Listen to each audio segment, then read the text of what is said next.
So I've now fitted the binding posts and the RCA sockets to the back of the Lucid 405 that I'm upgrading.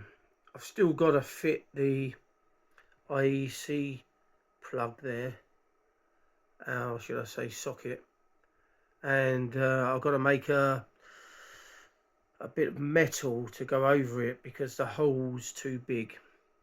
I then bolt it in either side, and then I can screw the socket into the center there. And this is the back. You can see these binding posts are made out of fiberglass, and the actual pin itself is oxygen free copper, gold plated, extremely good quality for the price.